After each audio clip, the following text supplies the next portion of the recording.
Good afternoon, everyone. Welcome to our press conference for today's activity. We're so privileged to have this opportunity that brings change to the province of Misamis Occidental and its neighboring provinces. With us here are the media personalities from the province of Misamis Occidental. We have Ozamis Chamber TV, Dani Pilar and Dodong Ricaborda, GMA7 and Pangal Bay Monitor, Neptali Batulino and Dodong Bargamento. We also have from DX and CFM, Joe Luma. And of course from Philippine Information Agency, Shin May Nagtalon. And we also have Paul Aguaviva here. And yours truly from Mindanaoan Broadcasting Channel, Tata Rojas, and with Rexel Humawan. This afternoon, the panelists are coming from the officers from Peter Paul, Philippines, and we're so privileged to have once again, and also from our provincial agrarian reform office in Misamis Occidental. We also have from Philippine Coconut Authority from the region, and of course from Land Bank of the Philippines. Before the question and answer portion, I'd like to ask everyone for an opening statement for today's press conference. Good afternoon and welcome to Misamis Occidental. To all officers of the Peter Paul Corporation and to all the officers here in the table, I would like to say good afternoon. I am representing DAR Misamis Occidental, Roland Libitario. Good afternoon, everyone. I'm Gina Baliton of Land Bank, Calamba Branch. Congressman T and wife Mayor T, the Vice Mayor, the T family of this municipality, the officers of Peter Paul Philippines Corporation and the Consolidated Coconut Corporation, the Kim San family. Good afternoon, everyone. Good afternoon, everyone. In part of PCA, I'm happy to be here to witness this momentous event that will be happening here in the municipality of Plaridel. So I hope this will really boost the coconut industry in the province of Misamis Occidental. Thank you. Hi, I'm Carlo Kimson. I'm here with my brother, my kuya, our representative of my father, who's the president of Peter Paul.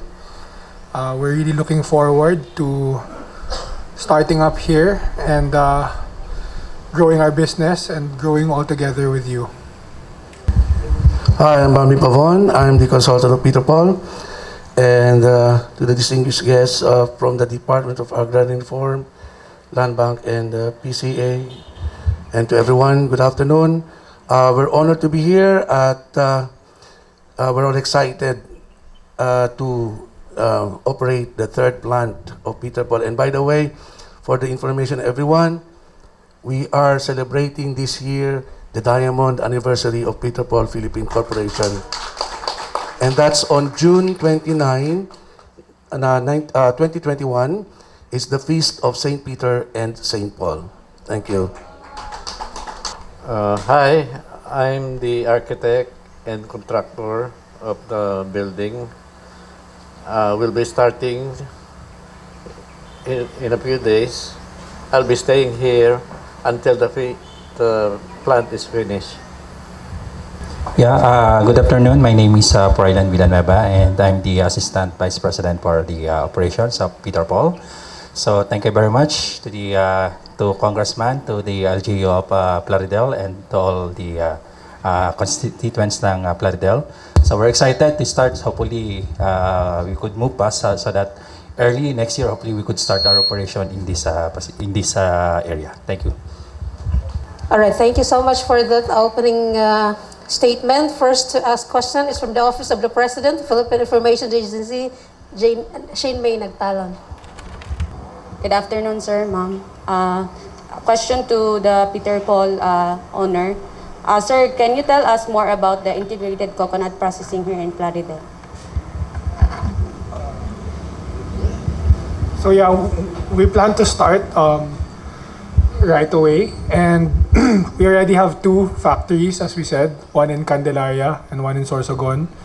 There's a large market, and we believe that we can become one of the biggest, if not the biggest already, coconut manufacturers in the world.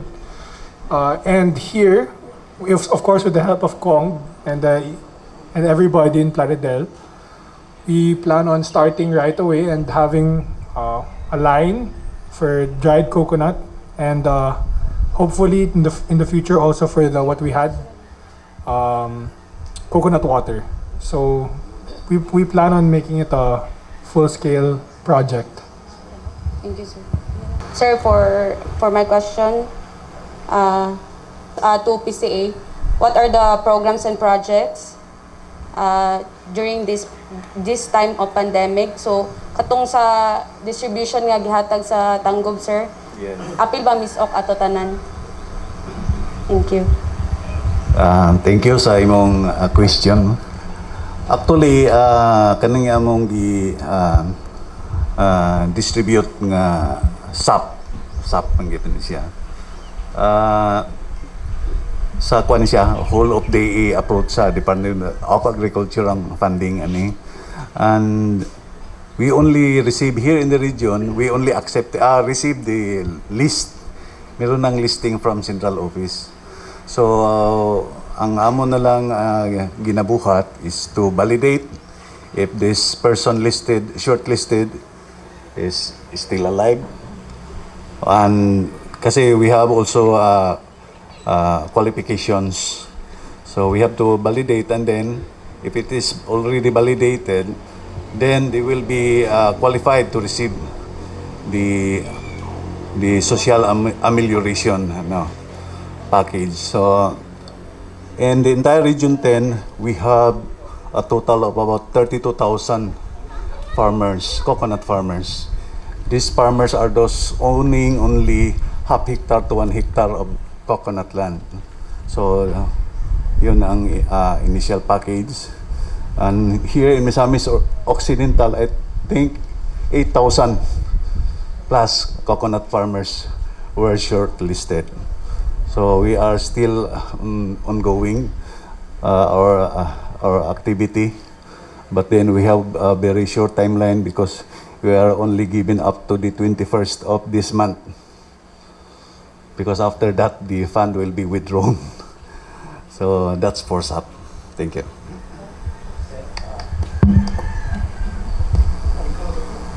For PCA. Yes. Considering the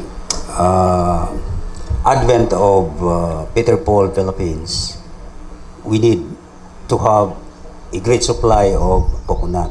Yes. And we know for the fact that there are rampant cutting of coconut trees here in Misamis Occidental. What are your programs to overcome that situation? Actually, the cutting of coconut is not bad if those cut are already considered senile, because those are the only trees we allowed to be given permit to cut. And then one of the requirement is that those who want to cut will have to replace. So anyway, with this Peter and Paul project here in Plaridel,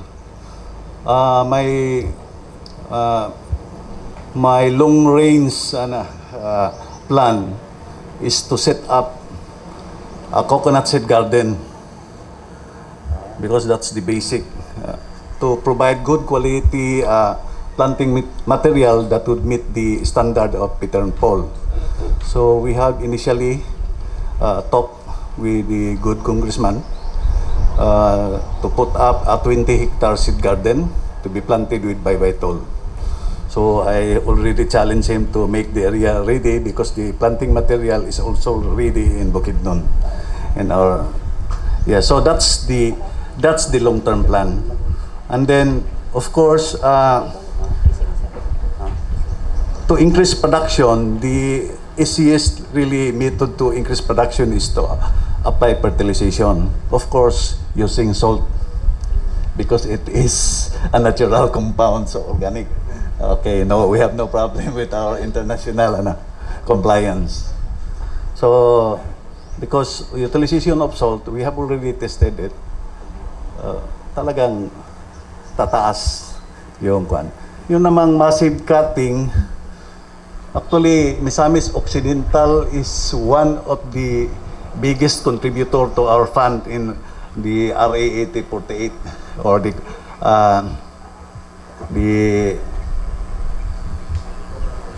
Coconut Preservation Act of 1995. So this year, 2020, I think the collection is about 9 million, 8 million. Oh, cutting of senile trees is good because those under the coconut tree will be given a chance to to grow. Yun lang ang problem, and this actually we need the help of the local government units, especially the barangay captains, because they are really unscrupulous people. Kasi here, for example, PCA Misamis Occidental, its field personnel is covering 2 municipalities. So, dili talaga na mo we cannot hope to really apprehend all those with bad intent. So, but then I hope na with the coming passage of the coconut levy law, maybe our manpower will also be augmented. So, but really to implement this law, we really need the help of all the players, the local government units. Thank you. For the representative of Peter Paul, what kind of coconut variety are acceptable in your plant? Opportune time na kinaang taga-PCA. Well, actually, any variety of the coconut is good for the designated coconut factory. In fact, the regional PCA director has mentioned that they are now propagating the bye-bye tall, which according to their research is high-yielding coconuts. In Quezon Province and Sorsogon, the variety that's prevalent in that place is the Laguna Tall. Laguna Tall. And that you'll find that everywhere. So that's the common variety that we are processing in the plant. Okay? But with the bye-bye tall, which according to the PCA regional director, is high yielding, and that will benefit, the process of coconut, desiccated coconut and other coconut products of Peter Paul. Good afternoon for Peter Paul. Is Peter Paul hiring people from Plaridel and Misamis Occidental for employment? Ilan po ang pwedeng mag-apply? Okay, definitely yes. So, of course, yung qualifications, pero the manpower that we'll be needing is to actually, wide range, meaning we do have in the dun sa labor manpower, we also have dun sa mga supervisorial, laboratory. But definitely, of course, we'll be prioritizing yung local dito. And even in our other plants, so same thing. So normally about more than 70 or 80% of the manpower is actually sourced from within the area or local. Alin? How many? Okay. Here, depends, pero initially siguro we will be needing around mga 800, ganun, 800 total. Kapag gano'n na yan, kapag nag-start na yung one-line processing namin, more or less. May follow-up po. Kasi may planta dito. Wala mo bang masamang epekto sa environment pag may planta ho dito? Okay, from our experiences with the 2 plants, so we are always complying all the environmental laws. Kaya kami ay closely nakikipag-coordinate with the DNR, And before we operate, we are ensuring that all the regulations, all the standards are being followed. Be it water discharge, air discharge, so lahat yan. And then aside from that, we would like to inform as well yung lahat that Peter Paul Philippine Corporation is also an ISO certified company. So we are certified to IMS, or the international, rather integrated management system. So we're following the standards of quality, environment, as well as the health and safety. Yeah. To Land Bank first. Ma'am, what's the role of Land Bank in this operation? Good afternoon. Thank you, Congressman. Being in banking services, of course, as the financing arm of this project, to the constituents, to the national government agencies, to the entrepreneurs. And I don't want to preempt the project, but I guess this municipality is being proposed to have an installation of an agri-hub, a little land bank. I guess Congressman T knows about this. But it's still a proposal, and in the meantime, para mas madali po and more accessible po yung financial transactions natin, I am requesting for another ATM installation to be installed dyan sa center ninyo, sa Plaridel Commercial Center po, isang installation.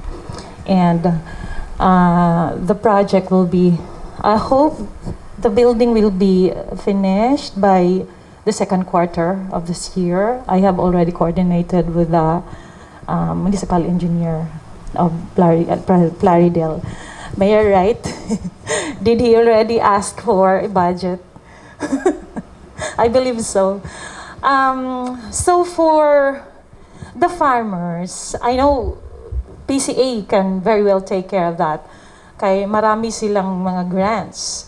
But there is an upcoming project ni Land Bank na recently just mentioned by our president last week during sa Solba niya.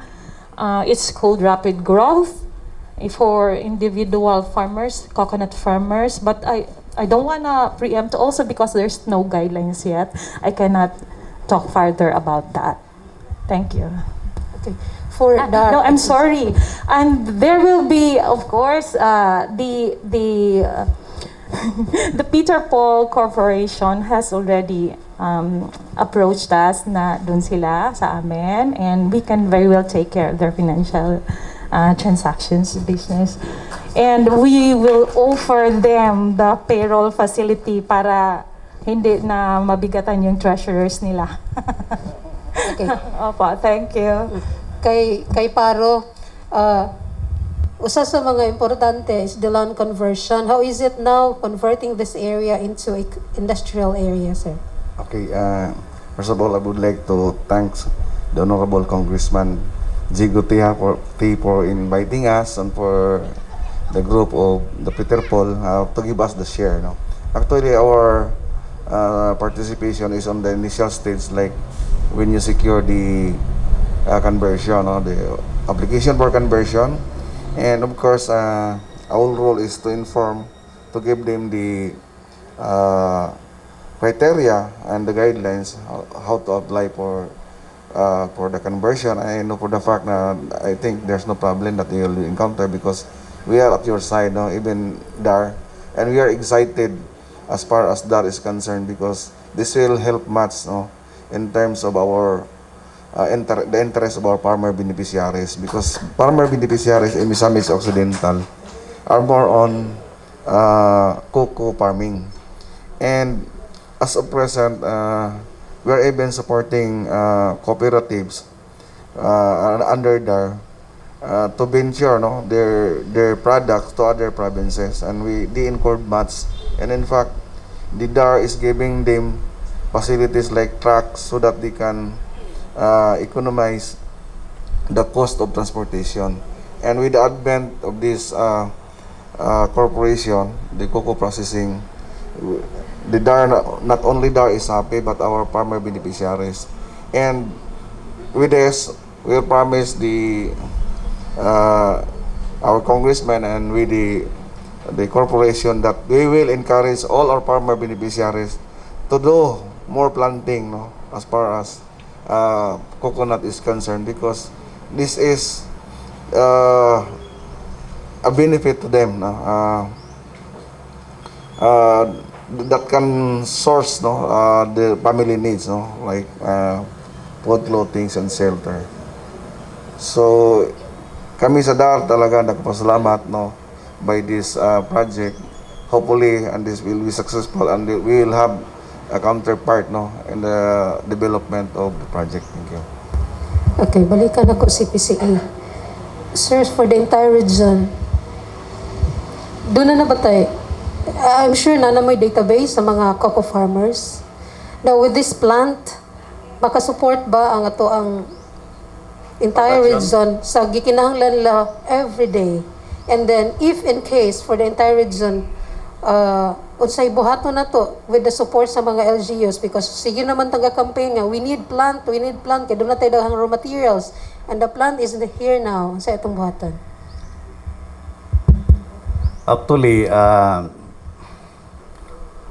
sa scenario ginato sa supply, kini ato mga existing mills din sa Region 10, they are no longer, wala gid sila nagsalig sa atong kaugalingan nga production. Because of the strategic location of the region, they can access the nearby areas. So that's the strength of this location, Plaridel area. But then, for me, ang ako laging long-term nga plan to augment the production of coconut in Region 10 is to actually promote or adopt the high-density planting of coconut. Because as of now, our average number of trees per hectare is only 100. But then we have new technologies. We can augment that. We can increase that up to 193. So if we can do that, then we can address the supply problem. And then of course, we have also I want really to go into salt fertilization for our existing coconut trees, because this is the easiest thing to do. But then with the Mandanas ruling, which the good congressman is very much aware, next year, first to fourth class municipalities will have meaningful autonomy on their budget.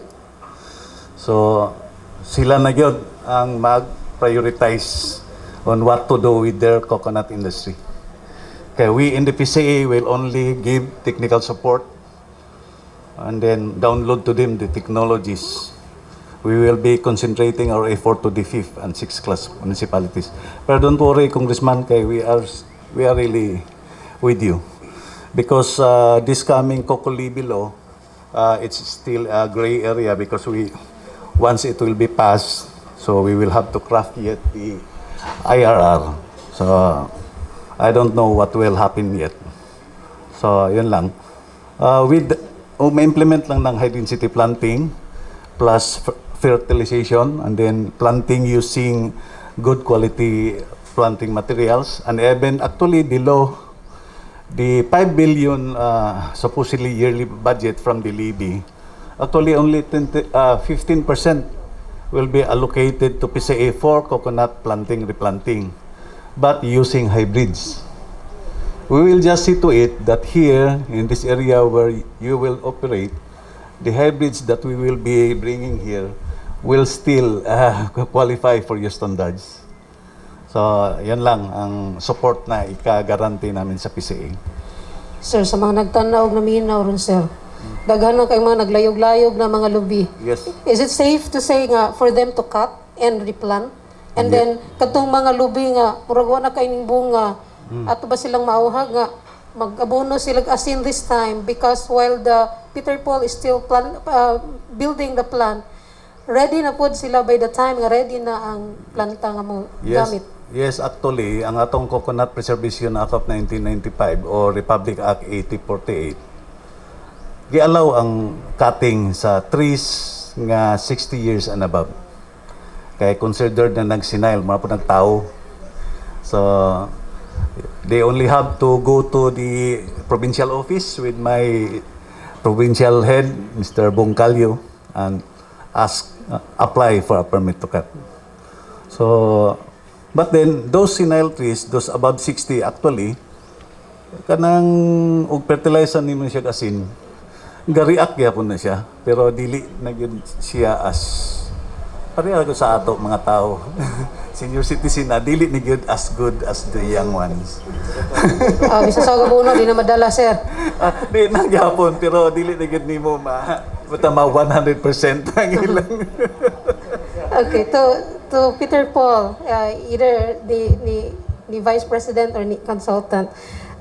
For Peter Paul, do you also trying to organize the cocoa farmers para maging suki ba doon na sa inyo sila mag sa mga harvest po nila?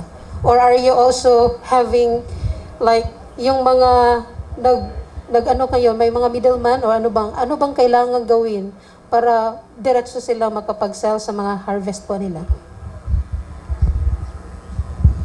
Yeah, actually, for the coconut farmers, we encourage them to deliver directly to the plant, okay? But the problem sometimes is the logistics. So that's why you cannot avoid consolidators to pick up the coconuts from the farm and deliver them to the plant. But eventually, as we are operating, and that's same as what we have in Candelaria and Sorsogon, we have what you call a fair trade program. And this fair trade program is composed of the coconut farmers who organizes amongst themselves officers, okay, and they will decide on the premiums, fair trade premiums, that they get straight from the customers. Meaning to say, for every product, fair trade product that we sell to the market, there's a return of what you call a fair trade premium. And that premium goes directly to the fair trade clusters. And with that fund, they can enable themselves to have their own logistics, so that they can deliver directly to the plant and avoid this middleman that instead of, going to the margins going to them, it might as well go straight to the farmers. And I believe that because there used to be a coconut factory in Oroquieta City, I guess it's still, the farmers, as they said, mga senior, still remembers them, the way the standards, the qualities that they harvest and deliver to the plant. So the mechanics of harvesting and delivering to the plant site, I guess, would not be a problem. Okay. Sir, when we started discussing about Peter Paul, a lot of questions coming in during the program asking the same po ba, ma'am, pwede po ba, the same ba yung pwede namin makakuha kami ng pera from sa Copra buyer? Pwede po ba ma-apply ba yan sa Peter Paul? Parang sabing cash advance, ayan. Meron po ba silang cash advance? Kunyari, si coconut farmer, mag-harvest siya the following month, pero kukuha siya muna na cash advance kasi pambayad sa anong kailangan. Meron po bang ganyan? Sabi nila. Yun ang mga tanong, kadalasan, sir.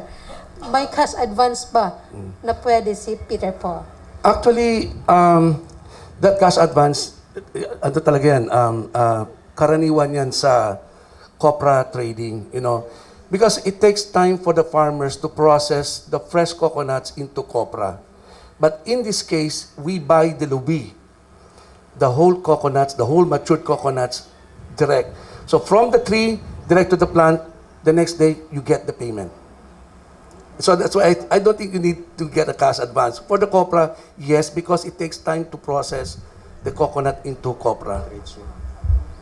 If they belong in the fair trade program, that program or that cluster, they have their own lending programs. So that pwede rin silang kumita within themselves, and there's cash advance within that fair trade program. So, follow up, how the fair trade program evolves, or hindi maintindihan yan sa mga farmers. Paano? Okay, Mechanics. okay. Let me try to explain this as detailed as possible para maintindihan mabuti, no? First of all, the qualification before you can put up a fair trade cluster, we start from the organic coconuts. At binanggit nga ni Regional Director kanina na ang coconuts everywhere naman is organic by default. Wala naman talagang sabihin na nag-fertilize niyan, no? It grows by itself, it's naturally grown, so it's actually organic. But there are standards that we have to follow so that the farm becomes certified organic. Okay? So may darating talaga dito yan ng mga certifying bodies from abroad, okay, who will certify the coconut farms na organic. And the moment that the farms becomes organic, then the farmers becomes an organic farmer. Ma-certify siya. And if they are certified organic farmers, that is the pre-qualification a prerequisite to become a fair trade farmer. Okay? And then, when I say cluster, let's say Plaridel cluster, the farmers within the cluster of Plaridel, magbubuo yan ng kanilang mga officers. And the funds that will come to them, doon nanggagaling ngayon yung mga projects nila, livelihood projects, lending program as what Carlo has mentioned, maraming proyekto, even the replanting program. In fact, that's the primary project that each clusters, are doing is the replanting program. Because sabi nga ni Regional Director, mukha ata limited yung budget, and if there are more lands that have to be planted with coconuts, then malaking benefit yes, not only to people but also to the farmers, because they will increase their income. Okay? So, ganun kalaki yung benefits. If I can, well, maybe Freudian can explain kung magkano na ngayon, para magkaroon ng kayo idea, for the last 10 years or more, kung magkano na ang pera na pinakamalaking natanggap ng isang cluster. So, well, just for the info of the group, I am the Fair Trade Officer of Peter Paul. So, I handle the Fair Trade and Organic program of the two factories. And hopefully, the third factory will be also certified. So, as far as the amount so far that the two plants composed of 5 clusters for Candelaria and 2 clusters for Sorsogon, they receive more or less 130 million pesos for the last, say, 8 years. So, considering that Sorsogon is a little late, say 4 or 5 years pa lang sila, they receive 30% of that amount. So the projects that they embark for the last years, they are accredited as fair trade certified. First and foremost is the scholarship program for the beneficiaries of coconut farmers. We have this replanting program that complement the PCA replanting program. We have this lending program for their livelihood initiative. They have this, well, sad to say, burial benefits, sickness benefits. They have this deep well installation for those no supply of water, potable water by the local water district. So all those are the program that they currently implementing at their own without the participation or without the Peter Paul's involvement, except for the audit requirements. We help them, financial advisors. That's all what Peter Paul people are doing for those fair trade program. So, but let me just clarify this, that this fair trade in organic is still, well, maybe after a year of operations. We cannot just implement this in one click, no? But we will go there because we have organic and fair trade buyers that need certified fair trade products. Sir, who will certify? Yeah. Who will certify with respect to the farmers? Right now, Peter Paul is certified by Fair Trade USA. So Fair Trade USA representative audit us, audit the farmers, audit the plant, and even the the coconut consolidators, not only the farmers. Because as Mr. Pabon said, we commission also the consolidators because they have the logistics. And hopefully with this fair trade funds eventually, so that will serve as the financial support for the trucks and other logistics requirement of the Coconut Farmers Organization. Okay, thank you, sir.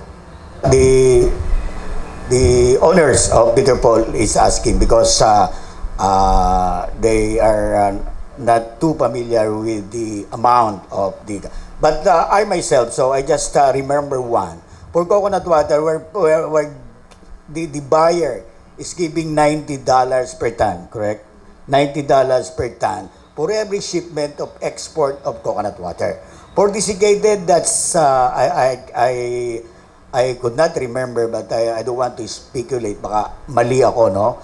But for every product, there is a certain amount that is flowing back to the Coconut Farmers Organization, where they have all the say in how to spend the amount. Peter Paul, without any participation on how they will spend the amount. They are solely responsible how to disburse that amount. In other words, parang rebates yan. Rebates. A form of. But that's that's set. We're very transparent doon. So whatever amount na ni-receive nila in a cluster office, we posted that on the bulletin board. That is audited on an annual basis by the fair trade auditors. And the donor or the fair trade buyer that flow back the amount needs that summary if it really goes to the Coconut Farmers Organization.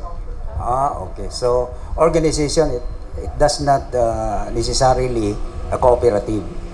Under fair trade program, not necessarily cooperative, except that the cooperative is existing when fair trade came in. No? So because the principle of fair trade is this.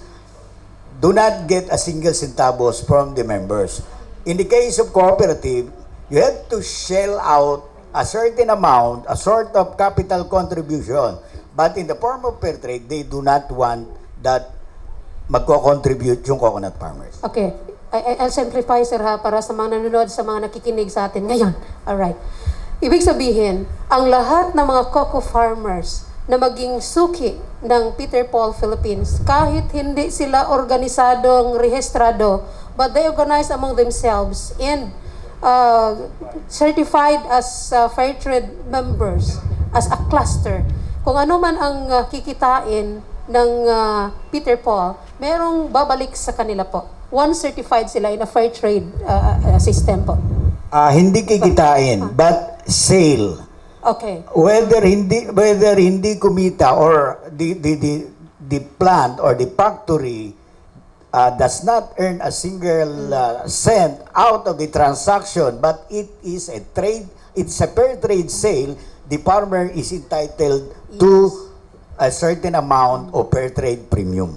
Tapos wala silang i-shell out na pera para makakuha sila ng anong share po nila. That's the principle of okay. fair trade. Okay. Hindi kailangang magkaroon ng capital contribution. Okay, at least klaro kay para sa mga nanonood at sa mga nakikinig ngayon na kailangan kung maging mag-sell sila sa product nila doon sa sa harvest nila doon sa Peter Paul, may babalik sa kanila. Yeah, that's pero based on once certified sila. Once certified. Okay. Gusto kong linawin na ito ay medyo long shot pa. Yes. Baka pag nagdala sila ng nyog, sabihin, akala ko may fair trade premium kami. Hindi pa. Correct. It's a process. Yes. We have to be audited organic. We have to be audited as fair trade. Okay? Okay. But, ito yung mga may-ari, nandyan, pupunta tayo doon. Okay. Because yun yung success ng negosyo, kinakailangan fair trade in organic certified. Okay. Thank you, sir. Si Paul. Yung company, Peter Paul, yung magtatanong, Paul lang, walang Peter. May nga po. Kaya architect, nag-usap kami kanina, medyo excited tayo dito, paano kumikita. Wag mo na doon. Sir, paki-picture naman, yung planta, anong mangyari? Right after the groundbreaking, for the next few months, anong mangyari? Ngayon pa lang, nag-hire na kami ng local. Nag-fence na sa perimeter. Ngayon, ang dadaling kong tao dito, 10 lang. Supervisors, engineers, architects. Lahat, hire dito. Mauuna ang barangay Panalsalan hanggang sa lahat. Pero sa experience namin, natapos namin within 1 year. Nag-operate yung planta. Pero hindi pa tapos doon. Dahil may phase 1, may phase 2, may phase 3. Inabot kami ng 8 years doon. Kaya ibig sabihin, may trabaho ang tao ng 8 taon sa construction. Pagkatapos nila sa construction, lilipat sila sa planta. Kasi sila naman ang gumawa, kabisado nila, sila ang maintenance. Kaya tuloy-tuloy ang trabaho. Sir, this is the third plant, sabi mo kanina. Oo. Sabi mo, baka maging ito na yung perfect. Bakit? Oo. Kasi yung unang planta, matagal na. Yung pangalawa, marami pang pagkakamali doon. Sa pangatlo siguro, perfect na. Perfect na yun. Oo.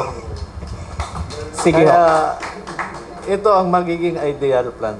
Thank you po. Well, when it comes to economic value that will circulate in the town of Plaridel out of this plant. So, consider the initial requirement of coconut ng planta. So, more or less 250 tons yan. So, kung bibili kami ng 10 pesos per kilo na nyog, so that's amounting to 2.5 million a day. Okay? That's coconut alone. Ngayon, kung may 800 ka na tao, sweldohan mo ng minimum wage dito, 340, 343, no?